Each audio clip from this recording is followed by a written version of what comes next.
Chhatarpur collector Mrinal Meena ने आज जिला अस्पताल का औचक निरीक्षण कर व्यवस्थाओं का जायजा लिया। निरीक्षण के दौरान सफाई व्यवस्था में खामियां मिलने पर उन्होंने नाराजगी जताई और सफाई इंचार्ज को तत्काल सुधार के सख्त निर्देश दिए हैं। कलेक्टर ने बार, टॉयलेट और फ्लोर की सफाई व्यवस्था देखी। उन्होंने कहा कि जिला अस्पताल के मानकों के अनुरूप सफाई व्यवस्था नहीं है। अस्पताल में मरीजों को साफ सुथरा और स्वच्छ वातावरण मिलना चाहिए। उन्होंने टॉयलेट और फ्लोर की सफाई में सुधार के साथ फ्लोर को ड्राई रखने के निर्देश दिए। अस्पताल में कॉकरोच की शिकायत पर भी गंभीरता से कार्रवाई के निर्देश दिए हैं। कलेक्टर ने लापरवाही पाए जाने पर जिम्मेदारों के खिलाफ कार्रवाई की चेतावनी दी है।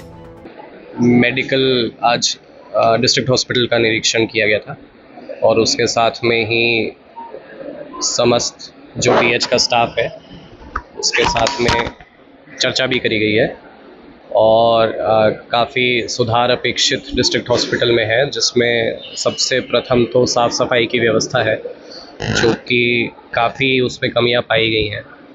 दूसरा, कुछ समस्या डिस्ट्रिक्ट हॉस्पिटल की भी हैं जिसमें स्टाफ का शॉर्टेज है, साफ़ सफाई के लिए सिक्योरिटी पर्सनल का भी शॉर्टेज है। उसके प्रस्ताव यहाँ की टीम ने भेजे हुए हैं, तो उसको हम लोग एक बार कोशिश करेंगे कि उसका सैंक्शन जल्दी मिल जाए। अटेंडर्स की व्यवस्था यहाँ पे ठीक नहीं है, जितने अलाउड होने चाहिए उससे कहीं अधिक संख्या में अटेंडर्स यहाँ पे पेशेंट्स के साथ में रहते हैं, जिससे हमारे फ्लोर्स पे अव्यवस्था की स्थिति बनती है। तो उस पे भी फ्लोर इंचार्जेस को निर्देशित किया है कि कम से कम अटेंडर्स की व्यवस्था ठीक रखें। संभवतः बेंचेस और लगाने की आवश्यकता है जहाँ पे सुविधापूर्ण तरीके से वो लोग बैठ सकें। और जो लीकेज का इशू है, यहाँ पे लीकेज का इशू भी पाया गया है कि छत से पानी टपक रहा है क्योंकि शीट्स में कुछ सुधार नहीं हुआ है। तो उसमें तात्कालिक रूप से टारपोलिन के माध्यम से भी पानी को रोका जा सकता था, लेकिन उस तरीके का भी प्रयास नहीं किया गया, तो उसके संबंध में भी निर्देशित किया गया है। इसलिए देखा जाता है कई बार दवाइयाँ उपलब्ध नहीं रहती, पट्टे भी नहीं रहते अस्पताल में, लोगों को बाहर से मंगाना पड़ता है। नाइट के दौरान ज़्यादातर समस्याएं आती हैं।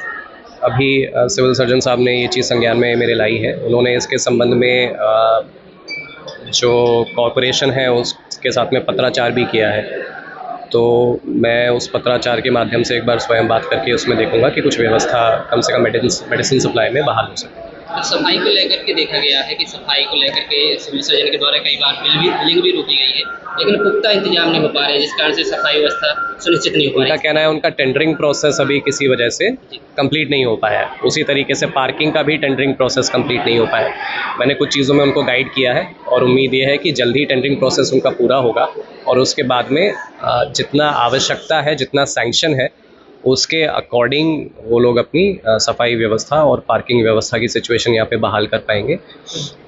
जिला अस्पताल में ज़्यादातर जो दलाल होते हैं प्राइवेट क्लिनिक या हॉस्पिटल की, वो यहाँ पर ज़्यादातर घूमते हैं प्राइवेट एम्बुलेंस वगैरह ला करके। हमने जो हमारी शासकीय एम्बुलेंस की व्यवस्था है उसका एक क्यूबिकल नीचे ही खोलने के लिए निर्देशित किया है, जो सुगमतापूर्वक सारे पेशेंट्स को दिखे भी।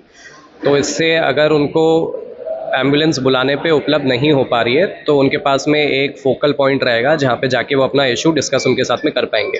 मैंने ये भी निर्देशित किया है और आज शाम में हमने डीएचएस की मीटिंग भी रखी है जिस पे इस पर और डिस्कशन करेंगे कि सीएमएचओ जो भी एम्बुलेंस हमारे शासकीय रूप से उपलब्ध है यहाँ पे, उनके फंक्शनिंग की रिपोर्ट आती है, उसको एनालाइज करेंगे। कहाँ पे उसमें एम्बुलेंसेस कितने एफिशिएंटली चल पा रही हैं, कितने एम्बुलेंसेस बंद पाई जाती हैं, कितने एम्बुलेंसेस जो उनके पार्किंग लोकेशन है वहाँ पे नहीं पाई जाती हैं, उसके संबंध में भी नोडल एजेंसी के साथ में कार्रवाई के लिए चीज़ें शेयर करेंगे ताकि जितना संभव है शासकीय रूप से हमारी एम्बुलेंसेस उपलब्ध हो सकें। इस तरीके के दलाल जो हैं उन पर कार्रवाई करने की बिल्कुल होनी चाहिए। मैंने इसीलिए इनको निर्देशित भी किया है कि कहीं पे भी ऐसी शिकायत है, हम लोग प्रयास करेंगे कि हमारा भी नंबर हॉस्पिटल में सारे फ्लोर्स पे एक स्थान पे लगा दें जहाँ पे कोई शिकायत हो तो कम से कम ऑलरेडी पेशेंट्स फ़ोन कर ही देते हैं, लेकिन और इजीली सबका नंबर उपलब्ध रहे तो सबके पास में इस चीज़ की जानकारी पहुँचे और उसके माध्यम से कार्रवाई भी सुनिश्चित की जा सके। अस्पताल के लेवल रूम में स्टाफ की कमी है सबसे बड़ी समस्या। देखिए, स्टाफ की कमी है। एनएचएम को मुझे ये बताया गया है कि स्टाफ के इंक्रीज़ करने के लिए नर्सिंग स्टाफ के लिए पत्राचार किया गया है, तो उसको फॉलोअप करके कोशिश करेंगे कि वो सैंक्शन हो जाए तो स्टाफ की पूर्ति हो। इसमें जो बेड्स का इशू है, अभी एक और हमारा बिल्डिंग सामने कंप्लीट हो गई है, बीडीसी ने कंप्लीट करी है, लेकिन अभी तक एनओसी उसकी उनको इशू नहीं हुई है। तो उन्होंने अभी सामने कमिटमेंट किया है कि 15 दिन में समस्त प्रकार की एनओसीज प्राप्त कर लेंगे और उन NOCs के प्राप्त होने के बाद में काफ़ी पेशेंट का लोड हम लोग वहाँ पे शिफ्ट कर पाएंगे, जिससे व्यवस्था में यहाँ पे सुधार हो।